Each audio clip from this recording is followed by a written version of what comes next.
panggil saya Vida. Jadi ada pun.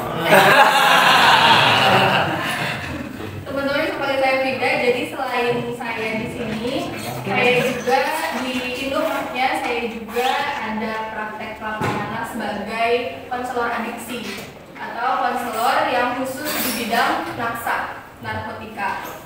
Nah itu mungkin tadi teman-teman karena selama saya jadi maba dulu ada beberapa hal yang membuat dilematis ya, pasti teman-teman juga dan pasti teman-teman bingung nantinya ini kita bakal jadi apa, prospek kerjanya kalau kita udah lulus nih kemana arahnya, seperti itu. Mungkin beberapa ada pertanyaan-pertanyaan seperti itu dari teman-teman gitu ya.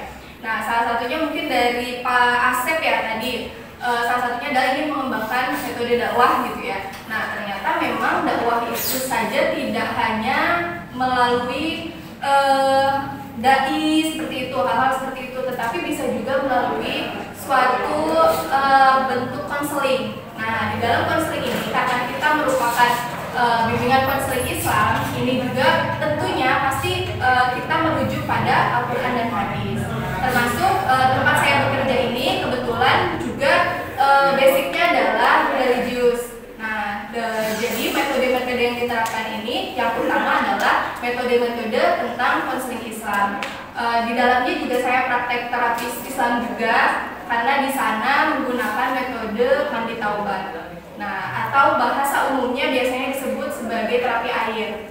Nah, banyak sekali terapi air ini banyak bentuknya. Kalau di sana di tempat saya bekerja, karena saya lebih memahaminya di tempat saya bekerja gitu ya teman-teman, itu adalah mandi taubat yang dimana mandi taubat ini dilakukan dari pukul 00.00 sampai jam 2.30 waktunya di waktu-waktu tersebut.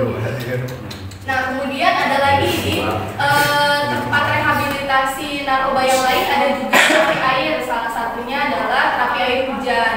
Itu juga, dan itu kita sama-sama merujuk ada salah satu ayatnya ya yang menjadi rujukan di dalam Al-Quran untuk melakukan terapi-terapi seperti itu. Ada lagi mungkin yang lebih umumnya adalah hipnoterapi. Itu biasanya yang lebih umum gitu ya kalau hipnoterapi, karena muslim atau enggak itu bisa melakukan hal tersebut. Tetapi untuk yang rehabilitasi narkoba yang memiliki basic religius, salah satunya adalah dengan terapi-terapi seperti itu. Kemudian terapi zikir dan lain sebagainya itu banyak.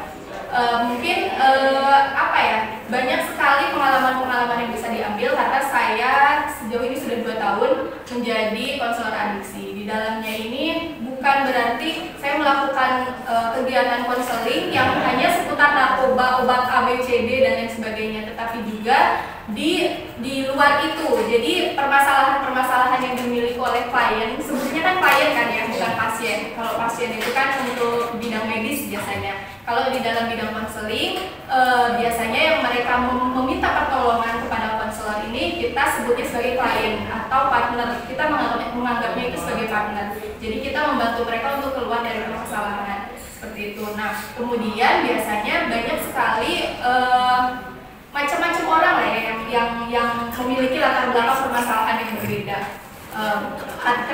Alasan kenapa mereka terjun ke dalam dunia narkotika, seks bebas, pergaulan bebas, kenakalan remaja dan lain sebagainya. Nah, itu lebih kepada konseling hal-hal seperti itu. Nah, itu teman-teman bisa sisipkan ilmu-ilmu teman-teman di situ gitu. Ketika kita melakukan konseling, dan konseling itu kan macam-macam ya. Ada konseling individu, kemudian ada konseling kelompok, ada juga konseling makro yang lebih besar lagi. Mungkin biasanya lebih kepada penyuluhan kalau konseling makro biasanya seperti itu. Nah kalau di tempat saya cuma konseling individu dan konseling kelompok gitu. Tujuannya sama, adalah membantu klien kita keluar dari permasalahan yang mereka miliki.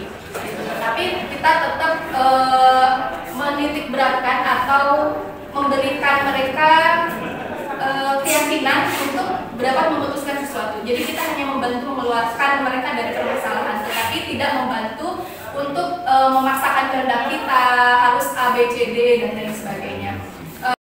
Mendapatkan pengalaman yang banyak dari latar belakang permasalahan, kemudian hal-hal tersebut bisa dijadikan suatu analisis penanganan yang secara tepat. Kemudian kalau dukanya mungkin tadi seperti yang sudah diceritakan oleh Pak Agung, mereka kembali kebanyakan dari mereka, bahkan hampir 99% dari mereka ini memiliki emosi yang tidak stabil. Biasanya seperti itu. Nah, emosi-emosi ini yang kadang memang dari petugas-petugas seperti kita para konselor adiksi ini agak kewalahan gitu ya. Apalagi ketika posisinya sedang sakau, kemudian ketika memang dia memiliki riwayat penggunaan narkotika, tetapi juga di samping itu memiliki kesehatan mental yang buruk, bisa memiliki bipolar dan lain sebagainya. Itu kan hal-hal kesehatan mental seperti itu kan banyak sekali yang menimbulkan efeknya itu adalah emosi yang tidak stabil. Sering ya biru-biru, lecet-lecet, dicakar dan lain sebagainya itu. Itu dijadikan sebuah pengalaman dan memang resiko kerja gitu. Tapi teman-teman nggak perlu takut gitu kan, tidak semua seperti itu gitu. Itu dijadikan untuk pengalaman saja karena ketika kita sudah memiliki niat untuk dapat membantu gitu ya, membantu rekan-rekan kita, klien-klien kita, dan ternyata memang metodenya berhasil, mereka berhasil keluar dari permasalahan yang mereka miliki, itu akan menjadi sebuah kebanggaan tersendiri untuk diri kita sendiri gitu. Rasanya tuh seneng lah gitu bisa bantu teman-teman yang lain. Itu mungkin salah satu contoh dari pengalaman di tempat saya bekerja. Terus apa lagi Pak? Udah ya, cukup ya teman-teman, mungkin itu aja gambarannya, sedikit gambaran. Silakan dikembalikan lagi ke Pak.